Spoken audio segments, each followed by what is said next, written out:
Watch she go retarded. It's your boy RickyBigy, man. I'm here, but there's a lot of stuff going down in the world right now. But it's impossible for me to just sit and not, you know what I'm saying, not speak on how I feel or with everything that's going on. Cause you don't understand, there's a lot going on right now. It has nothing to do with nothing. A lot of it is just like way people just see things and how they go about what they see. But it bothers me on how people speak on things without knowing what's really going on. Like, let's just be honest.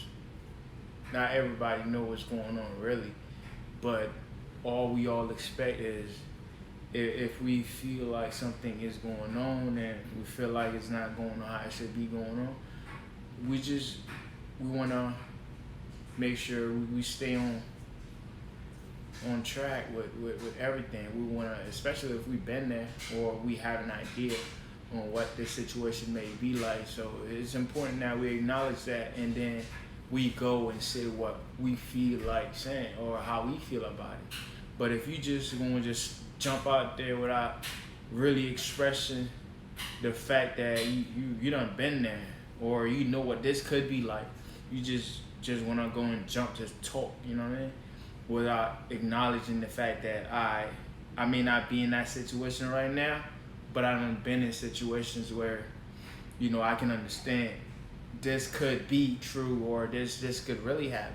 But it's crazy. It's crazy. But before I go any further, I just want you to hear something that's going on in the world. Like, you feel me? Listen to this right here. I'm sitting here watching TV, right? Because I don't know, I'm a sport guy, so usually what's going on in the sport world, I'm aware, and I'm always on YouTube, just watching sports, first take, and speak for yourself. I just here and there, I just jump in there. I really jump in there because Marcelo, because this guy really right here is the only person in that show that I know what he talking about, or that really just like balance it out. He ain't picking sides. He's really like expressing, you know, how he feels or how he see things, and good or bad, you gonna air it and he gonna be fair. I like people who speak on everything, but I don't like people who just like. But I'm not gonna spoil the spoiler alert. Let me just let you hear it real quick. Are we buying Myles Garrett here that Mason Rudolph provoked this with a racial slur? I certainly am not buying it. You hear that? He's not buying. Now, I'm not saying, you know what I'm saying? But what I'm saying is, why you not buying? Listen more. I'm not picking no side neither, but listen more, and nor saying that everything is acceptable from this whole situation, but listen. I'm disappointed that Myles Garrett has gone this route. Doesn't surprise me. There was a ESPN reporter, Josina Anderson, who started this on Twitter the night that it happened, almost instantly, saying, I would guarantee that Myles Garrett's going to say that a racial slur was used. And voila, here we are a week later, and Josina Anderson is reporting that Myles Garrett at his deal used a racial slur. This is the new standard for bad behavior. Okay, so now check it out. So just because someone had said something about what just about to happen, you automatically just. But listen more, man, because I have a whole different way of understanding this guy right here. Wrong, you don't own it. You play the race card. Myles Garrett is a joke to me, and this story is a joke to me. I just don't buy it. I'm buying it. Man, I'm paying all cash. No credit card, no layaway. Josina Anderson and Adam Schefter reported this in case we want to narrow that focus just on... Somebody's buying. My guy, Marcelo. And he gonna explain why he buying. The same reason why you have to hear, you know, every side of the story or what other things. Not just the good, the bad, but this right here is a good one. So I just need you to hear it real quick while he buying straight cash. Her initial reactions, Adam Schefter as well. Now the reports makes you look at this situation only two ways. Do you believe Myles Garrett, or do you believe what everything else is about this situation outside of what Myles Garrett is implying, what he's actually stating? And I will believe Myles Garrett because I don't have a reason not to believe Myles Garrett, but I have more than enough reasons to not believe in Mason Rudolph. Starting with one, yesterday in his scripted 6 days later press conference that didn't show full contrition. That he actually went out there and quote said, I didn't escalate the situation. Oh, my eyes are lying. My eyes deceive me. Two, Y'all seen everything, right? Y'all seen what triggers. Y'all seen from footage from the game itself. If you were watching the game Thursday night, you see what happened. You see what took place, right? And you can still now see on YouTube everywhere, how it all went down. You saw how they were both on the ground. He was grabbing the other guy's helmet. Y'all seen everything, right? But basically, he stated that he didn't do nothing. So, continue, listen. The film of the exact moment that all of this started, he's never taken full responsibility for any of those actions. But he has certainly allowed himself to take all of the response of his victimhood once he got hit. Now, he was not slammed to the turf. His head hit the turf. How does any of this say he used a racial slur? Huh? How does any of what you're saying say he used a Because racial slur? now none of us have been at the bottom of a pile when this has happened. I have. No. This. In this situation, let me say, in this situation, we weren't in the bottom of this pile. But we've been in the bottom of the pile. Right. We've been But we've been in the bottom of the pile before.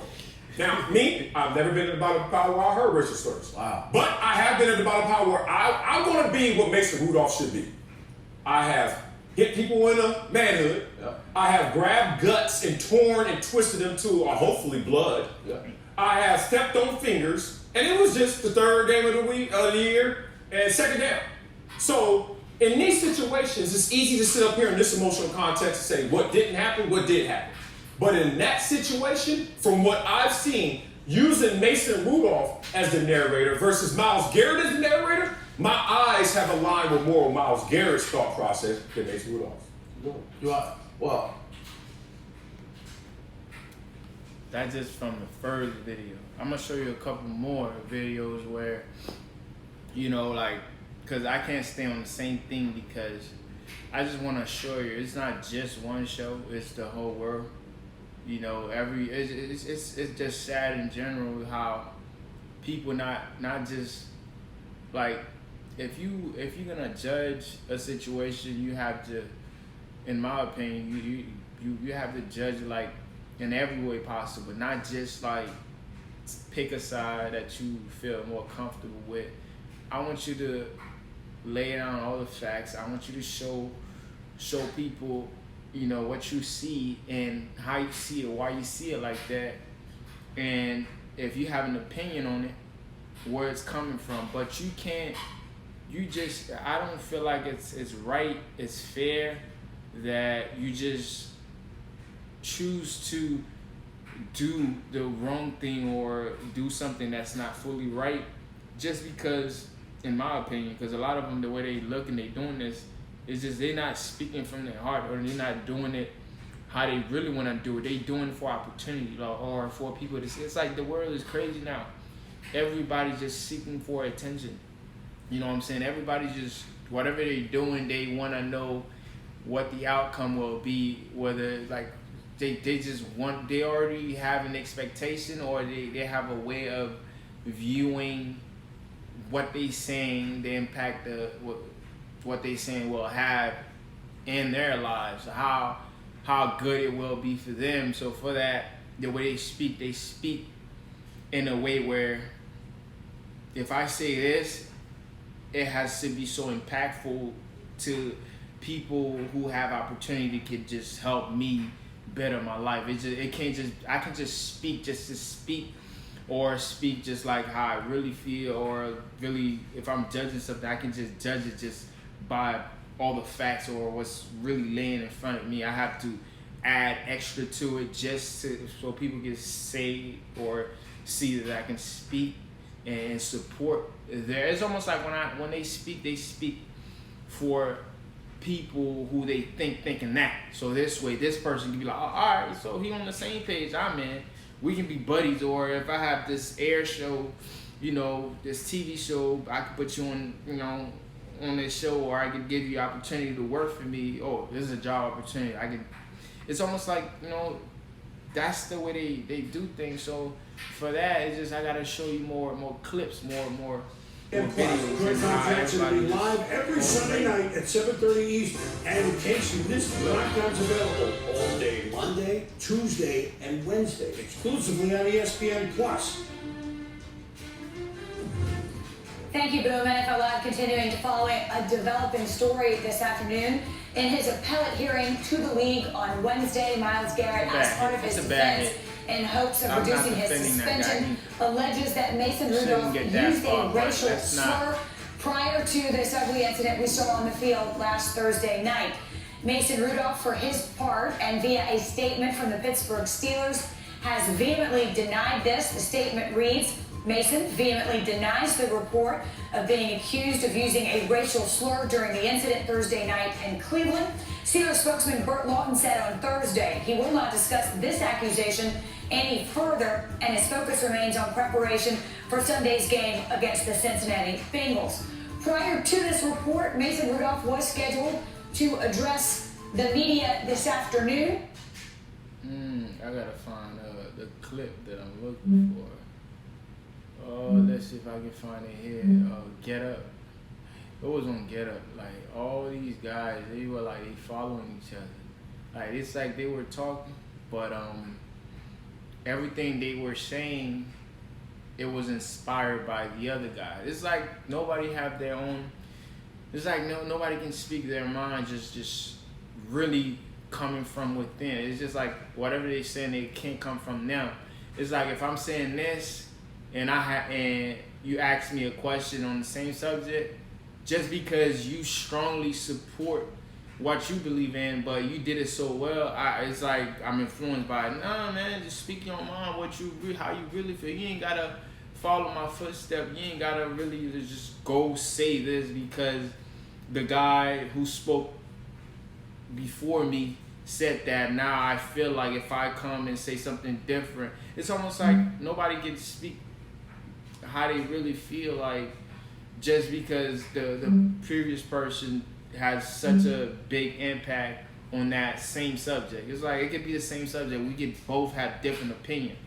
We could both feel strongly different on that same subject. But now it's just almost like if I did so well, and the next man feel like he gotta take what I done did, and this is conversation. This is not like history repeating itself. This is conversation. You have the right to speak your mind. You have the right to say how you really feel. You know what I'm saying? You don't have to feel like you have to follow what the previous man done said and to say similar just because he had a great impact on that same conversation. It's just, to me, it's just ridiculous how this world is just going like crazy and everybody repeating themselves. You can run a marathon. Repeating what was done before. So it's just almost like write a manuscript. For this season, make a resolution you'll actually keep. The same thing. Owning the G80 couldn't be easier during the Genesis year-end sales event. It's helpful that the way Garrett was provoked in the city. That's not even the right video. I gotta find the right video to watch. Because these guys were going nuts. They were going ballistic. They were going like insanely crazy on this. But I find what went down inside was Myles Garrett and his people pled their case, and according to Dan Graziano, he actually has all the details of what went down. He's reporting. I think it's that one. Garrett is a former #1 overall pick. He's got 10 sacks this season, Greenies. And in the course of a matter of moments last night, he delivered an act that will define him for the rest of his NFL career. No, it won't. Okay, I think that's it. Yeah, Player, as a member of this brotherhood, when you saw that last night, Louis Riddick, what was the first thought that went through your mind? Well, there was a bunch of four-letter words that were coming out of my mouth. What? Listen to this. Gotta be kidding me what I just saw. Look, I played in an era, I'm a little bit older than the guys here. I played in an era with some of the most vicious players in the NFL, okay? I grew up idolizing Jack Tatum. I remember when Jack Tatum paralyzed Darryl Stingley. I remember what that hit looks like. I idolized Ronnie Lott. So the viciousness of the game, what happens within the white lines, in the context of the game, I'm all for. I make no apologies for the way the game used to be played. I understand why it's played the way it's played now, in the interest of safety, so I get all that. Do not tell me that this, you can just wrap into the context of, well, it's just part of the game. Players fight all the time, because that's BS and you know it. And if you're a former player and you try to say that, you know you're lying. This is not in the normal context of the game. What Myles did last night, look, I understand him and Mason were going at it down there on the bottom of that pile at first, and Mason was pulling at his helmet. We've all seen those kind of fights happen. When a helmet comes off, now all of a sudden understand, you're part of a big fraternity. You're not trying to assault somebody with the helmet. Look at how he swings the helmet. If the crown of that helmet had come down on the top of Mason Rudolph's head, I promise you, we'd be having a different discussion. Let me just say this: it wasn't acceptable. No the hit. Nobody wished that on any man. Look, that's clear. That's out the way. Now listen more. You watch it maybe on national TV, someone's head split wide open, and then bleeding and maybe unconscious, and who knows, maybe something even more unthinkable. So then what would you say? Well, it's just part of the normal course of the game and people get angry? Don't be stupid about this. What Myles did is inexplicable. He does need to sit the rest of the year, and if they take a bunch of his money and make him sit next year, whatever. I don't really care because you can't. Don't get in the man's pocket. The same way you got a family, he got a family. So if you gonna go that far with it, like if you gonna go that deep with it, you also have to put in consideration that this didn't just happen because it just happened. So I want you to listen more. The same way you have a family talking about you don't care, then shut up. If you don't care, then be fair.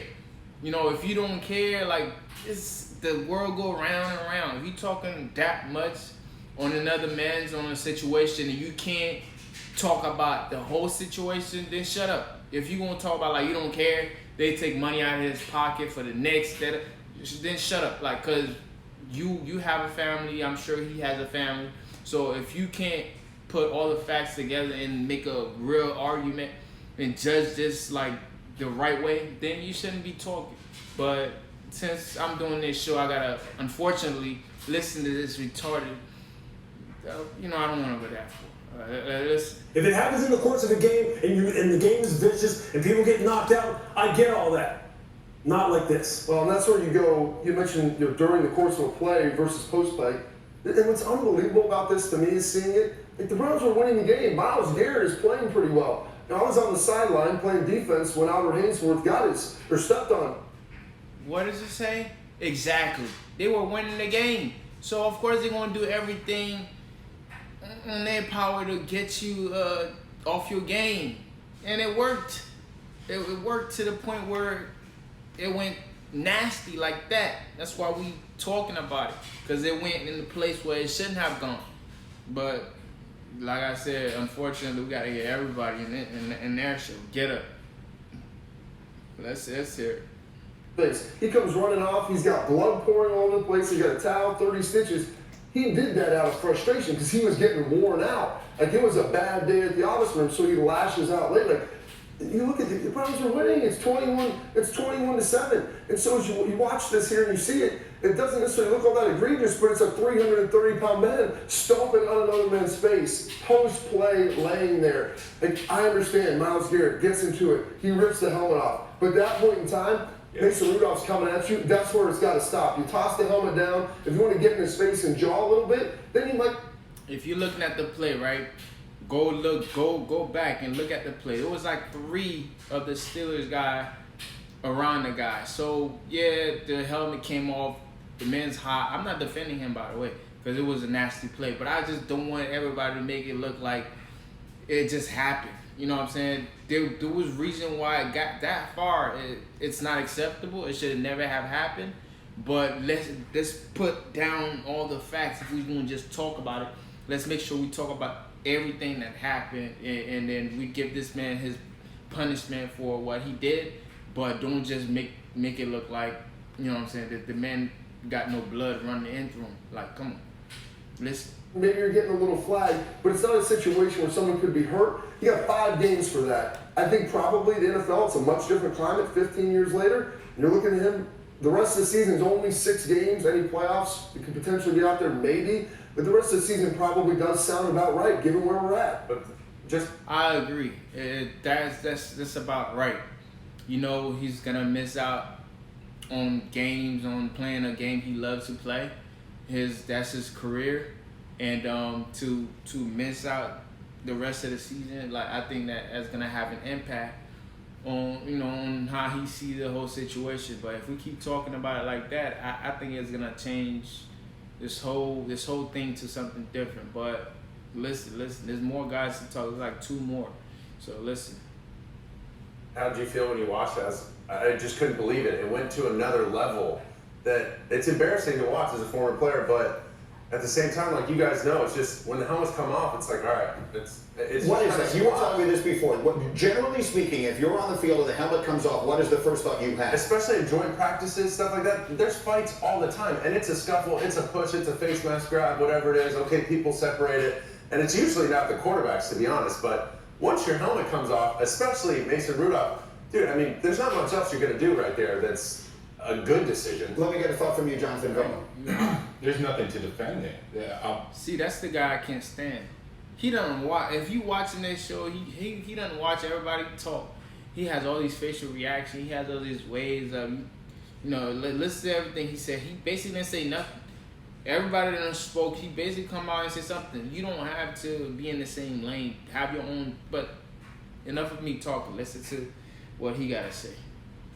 Garrett and playing defense, Lou played defense, Bobby played defense. There's nothing that I can say to defend Myles Garrett. I can't even say, well, in practice it happens. That never happens. Shut up. You don't know football then. I played football. Not that far, but I played football. If you didn't know, you know. Shut up. That's not a fact. Talking about this never happened, that never happened in practice. BS. Then you must not be practicing hard. Come on, BS. But you see, that's why I shouldn't even be listening to this guy, because he had nothing to say. He just basically won't say everything everybody done said. But anyways, listen to him. Automatically, there's a line that cut off when, as soon as the helmets come off, you relax, because you're talking about someone's son.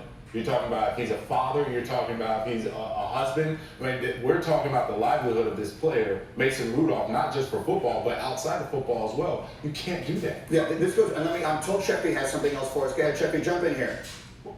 I don't even want to hear the next part. That's the part that got me really upset. But since it got me upset, listen to it. I mean, seriously. Out here, Myles Garrett is a former #1 overall pick. He's got 10 sacks this season, Greeny. And in the course of a matter of moments last night, he delivered an act that will define him for the rest of his NFL career. In one moment. You hear this? Do you hear this nonsense? I gotta sit here and listen to it. Well, I don't have to, but I love sports, so technically I have to. Unfortunately. But you hear this? In one act. And the crazy thing is, before this whole thing started, the other guy instigated. Mason Rudolph doing that started this whole thing. So the man got superheated and he did something terrible. He made a mistake. He did something really bad. But you know why it was even worse than what really happened?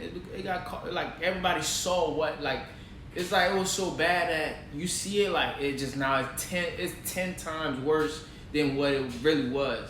It's bad. No excuse for that. But you can't tell me just because of this, everything is over. Or that right there will define this man's career.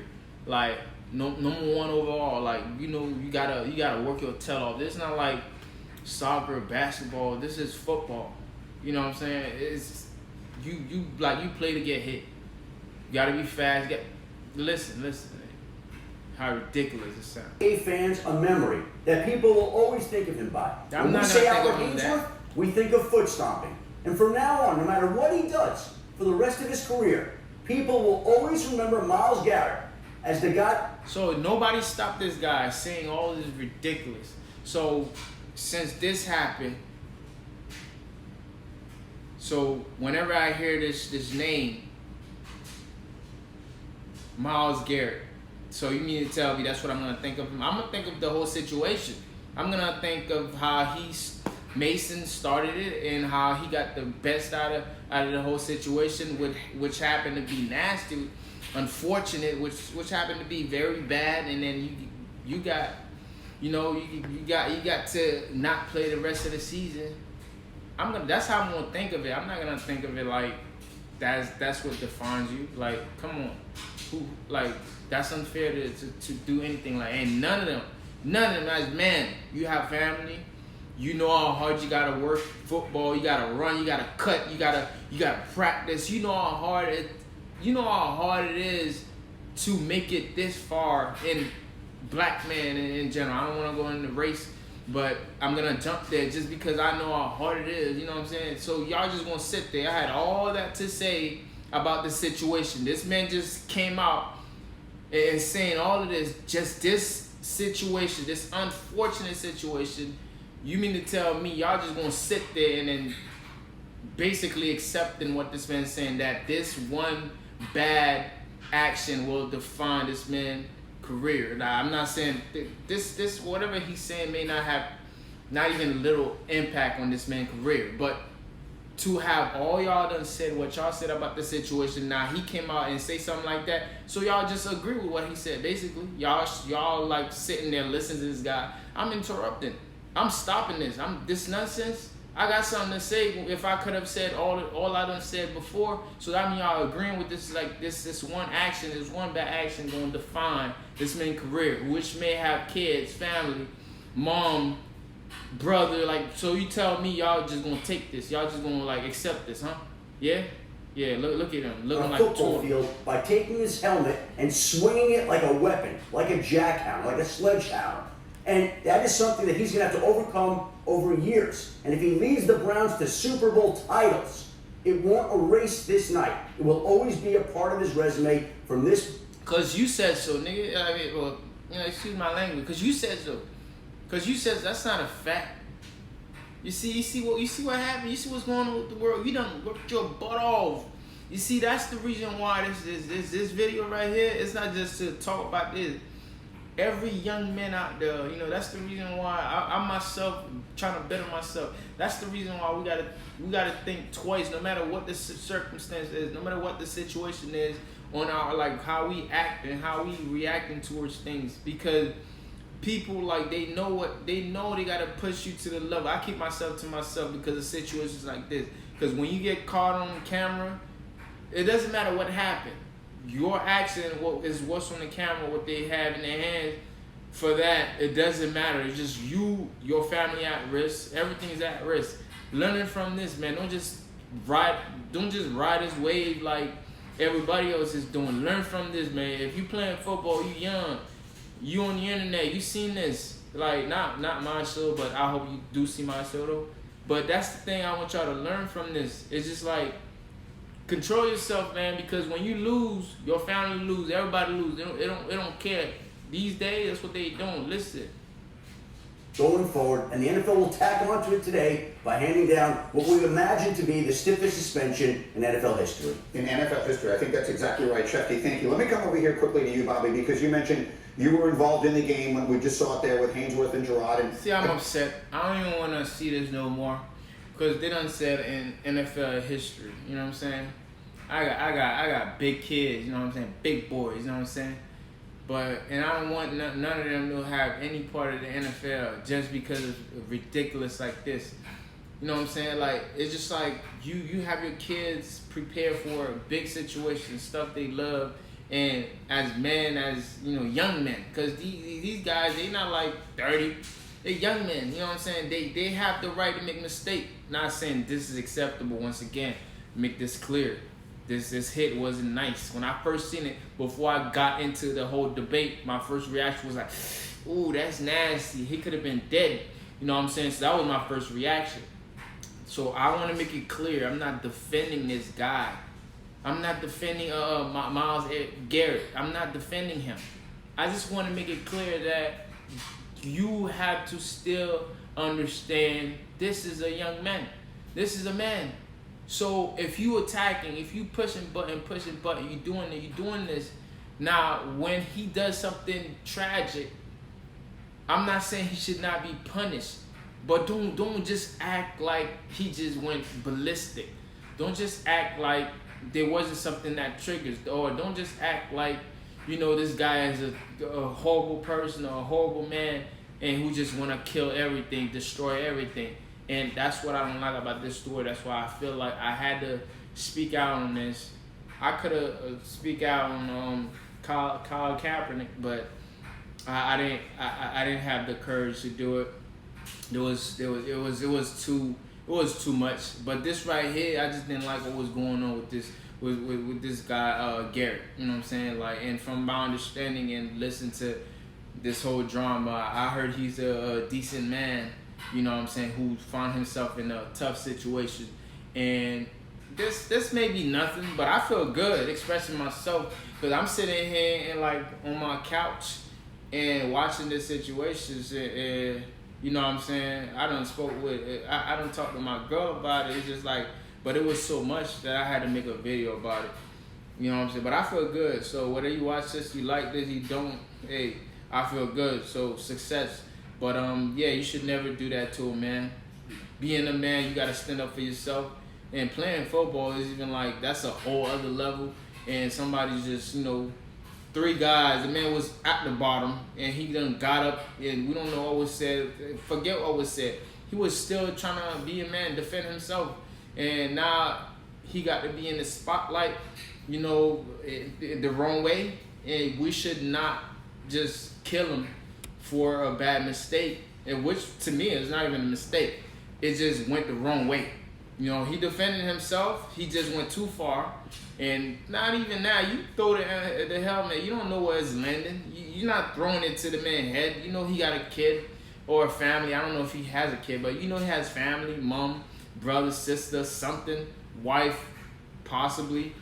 You're like, you throw the helmet, you're not thinking of all of that. You just trying to throw anything. Especially the guy was at the bottom. So to be able to have anything to say, you just do anything. Throw a punch. Unfortunately, the helmet was in his hand, and it happened to land it in the wrong spot. You know what I'm saying? But it got caught on camera, so y'all gotta watch yourself, young men's. Yeah, man, it's tough out there. Just behave. Hey, look, man, it's your boy RickyBigy, and this is RickyBigy's Mind. Out here, speaking my mind. You know what I'm saying? You have the First Amendment, freedom of speech. So I got to express myself, speak how I wanna speak. You know what I'm saying? Say what I wanna say. So thanks for watching. Subscribe. More videos like this is coming, and we out. Biggie. Oh God.